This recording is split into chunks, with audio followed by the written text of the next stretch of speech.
a broken and a contrite heart. Is your heart broken and contrite? It must be to receive the truth. The sacrifices of God are a broken spirit, a broken and a contrite heart, O God, thou wilt not despise. Psalms chapter 51, verse 17. This is the fertile ground which the Lord says will produce much fruit. Hear then the parable of the sower. When anyone hears the word of the kingdom and does not understand it, the evil one comes and snatches away what has been sown in his heart. This is the one on whom seed was sown beside the road.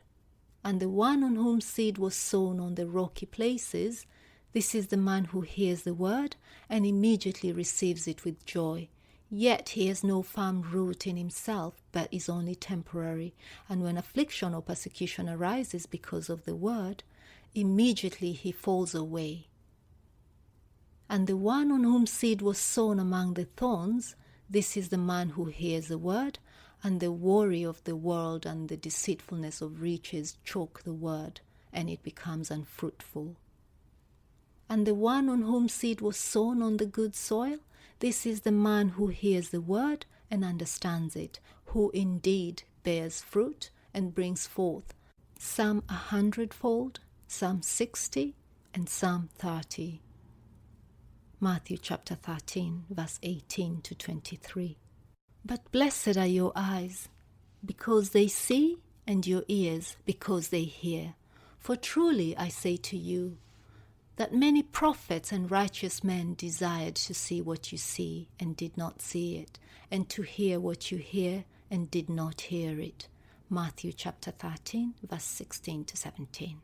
You will need an ear to hear, which means listening and desiring to gain the complete wisdom that the Bible has to offer.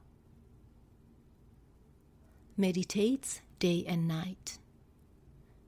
You will need to renew your mind to line it up with what God says about everything.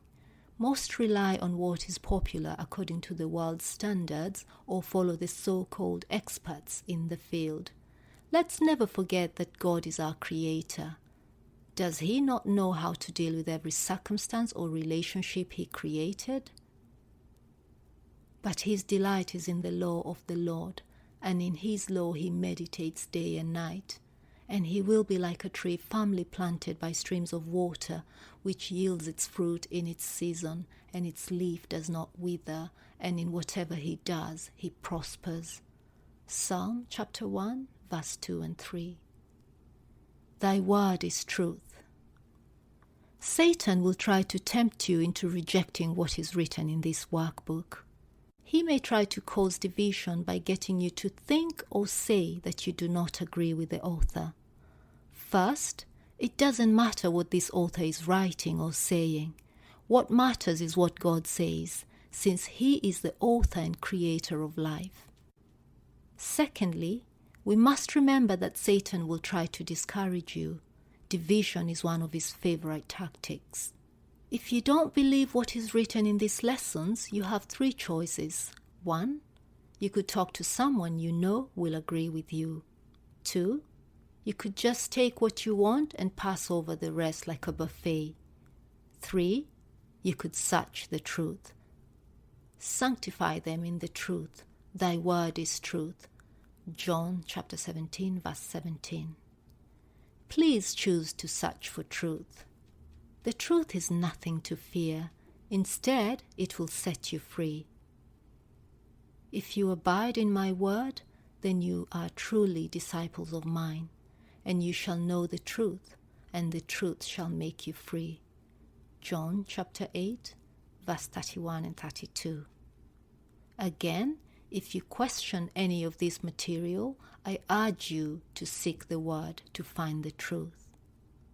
Seek, and ye shall find. But seek for his kingdom, and these things shall be added to you. Luke chapter 12, verse 31. And I say to you, ask, and it shall be given to you. Seek, and you shall find. Knock, and it shall be opened to you. Luke chapter 11, verse 9. You Use your concordance. Allow the Lord to guide you into all truth. Memorize a verse and ruminate on it over and over in your mind. Then one day, it will be as if the light is turned on in a dark room. You will know the truth. Is it worth the effort? Do you have the time? So teach us to number our days, that we may present to Thee a heart of wisdom. Psalm chapter 90, verse 12. If we seek Him first, He promises that everything else will be given to us.